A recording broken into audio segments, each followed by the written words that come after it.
Hi, everybody, and thanks for tuning in to another edition of Bowl Game Radio here on the Mighty 1090. I'm Bruce Binkowski. And I'm Mark Neville, and with Bowl Game Radio, we try to get you behind the scenes with what goes on in the preparations for San Diego's bowl games, and we should have a good show for you tonight. We got Ted Tollner will be joining us again for our team selection update, and things are definitely getting very interesting there. And Jake Trotter from ESPN.com will be talking a little Big 12 football with him. And plus, we're going to have one of our volunteers joining us later on in the show and talk a little bit more about what's going on with San Diego's bowl games. And it is Thanksgiving, so what a better time to talk college football than during the Thanksgiving holidays, because people on Thanksgiving Day and Thanksgiving weekend love to watch football, and we got a lot of football to talk about today. And why don't we get started with our first segment? And joining us, like he does every week, for our team selection update is Coach Ted Tollner. Ted, welcome to the program with Bruce and Mark. Hi, Mark. Hi, Bruce. Hi, Ted. How are you today? I'm good, thank you. It's getting into these big rivalry games, so things are good. Well, let's talk about some rivalry games. And why don't we talk first about the Pac-12 and the National University Holiday Bowl.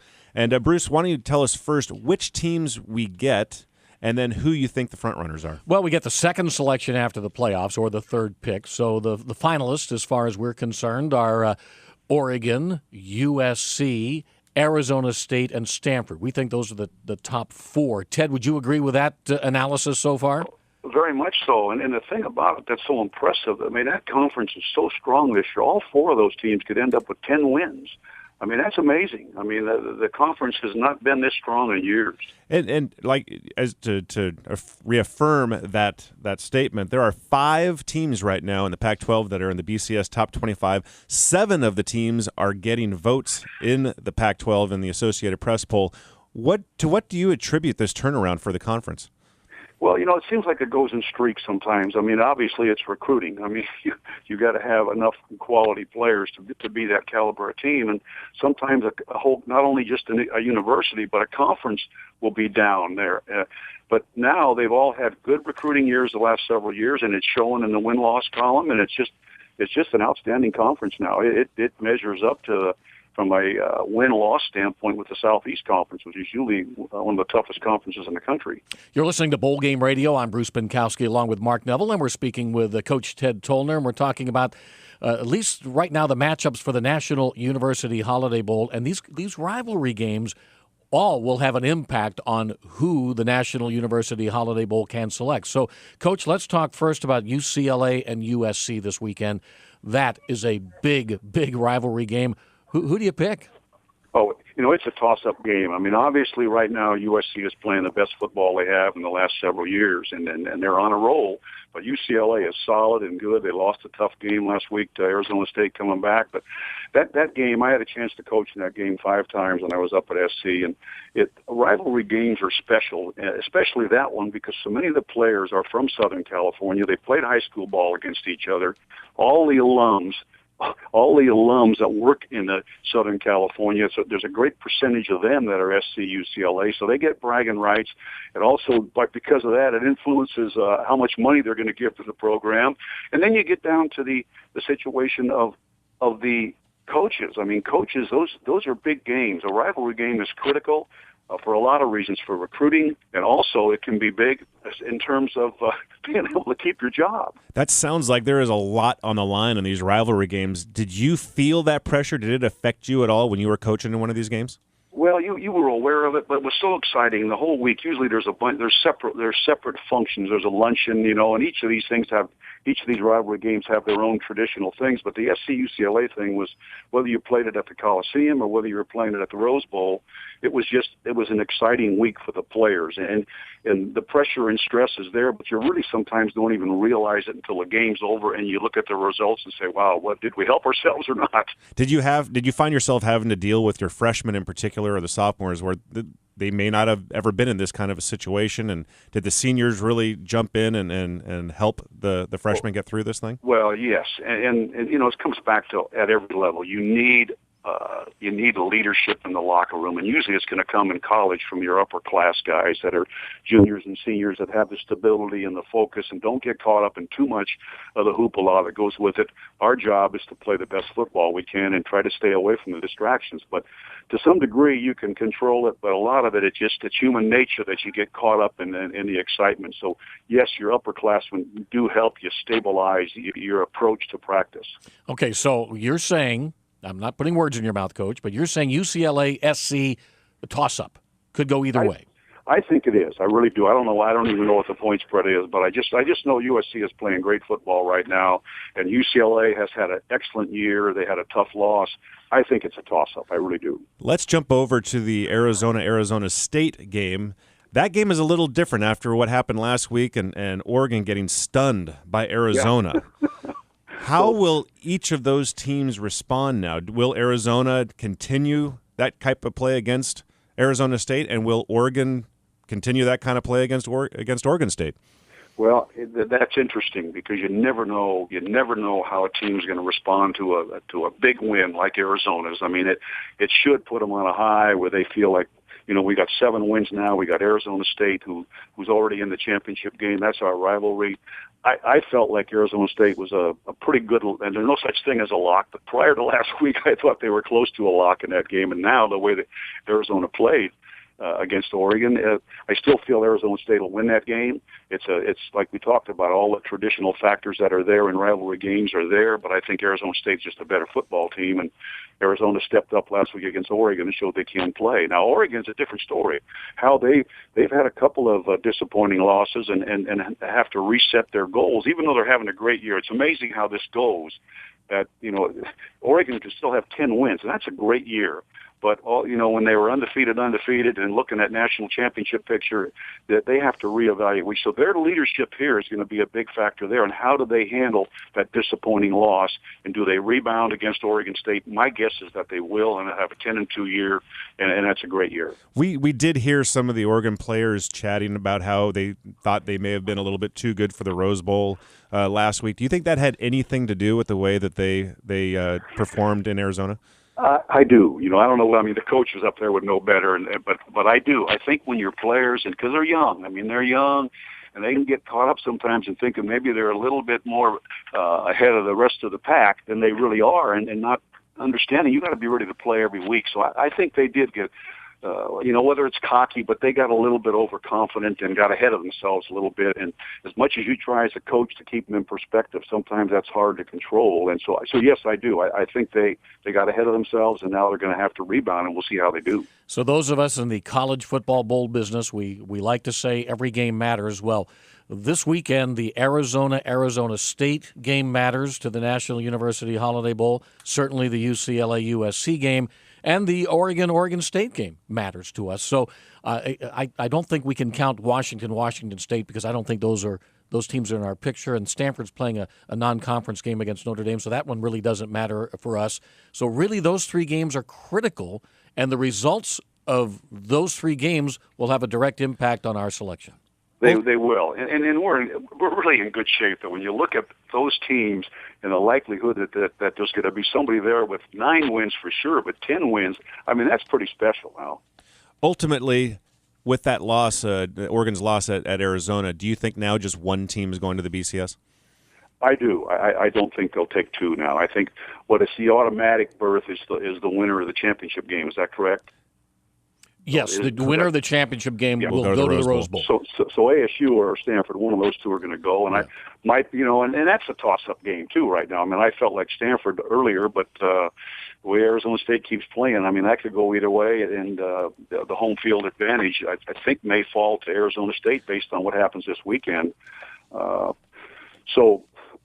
Yeah, that's a tremendous game. The one thing that's great about only one team going to the BCS for the Pac-12 is more options for us. Well, yeah. Now we're talking about if one goes up, then we get we'll get not the next one, but the next one after that. Is that correct? That's correct. Yeah, so we'll get a very good team. Oh, you look at that pool, and it's outstanding. I mean, they're schools with great reputations, super years, in a very tough conference. I mean, it's just an excellent situation for the National University Holiday Bowl right now. Well, we're going to take you off the hook on the Big 12 side because we're going to be talking with Jake Trotter from ESPN.com on the Big 12 matchup. So we'll leave the National University Holiday Bowl to remind our listeners that the game is on Monday night, December 30th, a 7:15 p.m. kickoff, Pac-12, Big 12. We talked about the possible Pac-12 matchups. So if you're interested in tickets, holidaybowl.com or call our office at 619-283-5808. Okay, Coach, now let's move over to the San Diego County Credit Union Poinsettia Bowl. And let's begin with the Mountain West. And something very interesting happened, I thought, on Sunday, that Fresno State, who has been ahead of Northern Illinois from the MAC all season long in the BCS polls, is now behind Northern Illinois. Bruce, why don't you tell us which team we get out of the Mountain West and who the front runners are? Well, we get the second selection, and the front runners are Boise State, are San Diego State, and Utah State. Now, Coach, I got to say, I thought Boise State was going to win out. You said all along San Diego State had a good shot at beating Boise State, and you called that one. That game apparently did not surprise you that the Aztecs won. No, it didn't. I mean, when you look at their season, I mean, they're playing so well now. Even though they've had some tight games and they've had to win them in overtime, they're playing well, and they've played really well against the better opponents as the season went on. They didn't always win them, but no, I felt, and I know Rocky Long well and Bobby Toledo and some of the other guys there. They're really a great group of coaches, and you knew that early start, that was not going to get them down. They were going to be able to hold that team together, and they've shown. And to me, that's a great credit to them. Because when you start with 0-3 and 1-4 or whatever they were way back when, everybody's jumping off, and they just kept playing. And then they're really playing quality football now. And if they beat UNLV, they end up with 8 wins. And Utah State's got to beat Wyoming to get 8, and you go on, and Boise State has to beat New Mexico to get 8. So there's going to be 3 teams there with an excellent chance to have 8 wins. Now, Mark Neville and I were having this discussion about the games in the Mountain West this weekend, and all of them, not all of them, but several of them have, again, a direct impact on the San Diego County Credit Union Poinsettia Bowl. The Aztecs have to beat UNLV for them to continue to be in the Poinsettia Bowl picture. Wyoming is playing Utah State. At Utah State. At Utah State. Now, I said to Mark, I don't think that's a slam dunk victory for Utah State to beat Wyoming. What do you think about the Cowboys? They have no defense but a great offense. Well, I agree there. I really think Utah State will win the game. There's so much on the line for them. But Wyoming has had some big games. I mean, they've been inconsistent this year. That's why they're sitting at 5-6.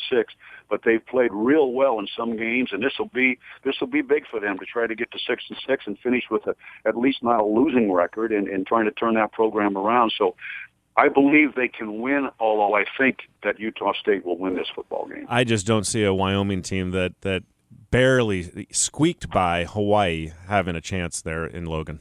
So Utah State is in the San Diego County Credit Union Poinsettia Bowl picture. Boise State still has an opportunity, and San Diego State, even though we don't like to take repeat teams, it could happen. But so I think those are the top 3 out of the Mountain West. Yeah, and they're good teams. I mean, they're good teams.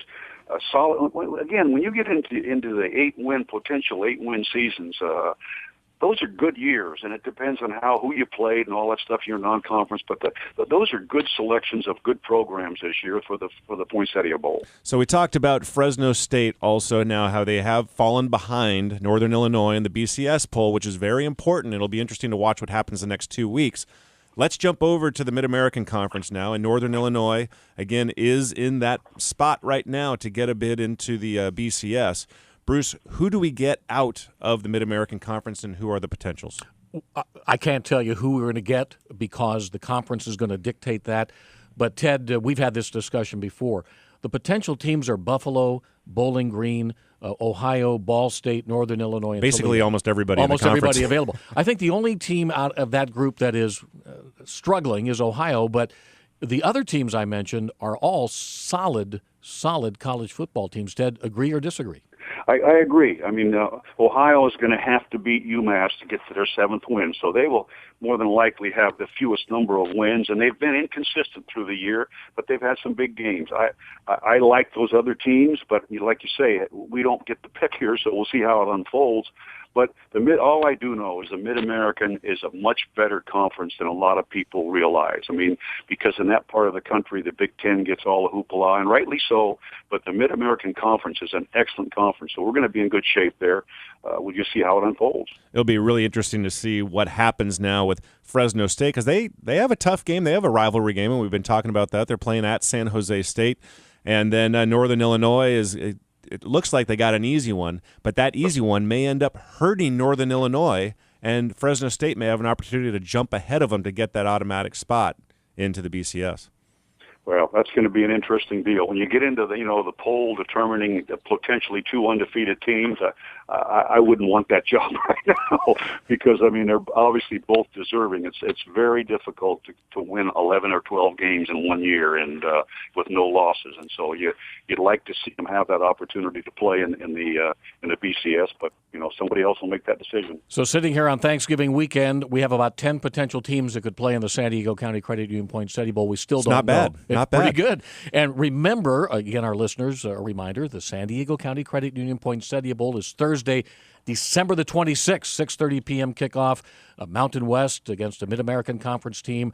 Family 4-pack is available, 4 tickets, 4 hot dogs, 4 sodas, and a game program for $170. You cannot beat that. And they're good seats. Great bargain. They're Great really bargain. good seats, yep. So we've got a lot of football to be played that'll dictate who's going to be in our games. Coach Ted Tollner, who joins us every week, thanks again, and we hope you have a great Thanksgiving. Thank you. My pleasure, guys. Same to you. Okay, Bye-bye. Coach, thanks. And you're listening to Bowl Game Radio on the San Diego Bowl Game Media Network.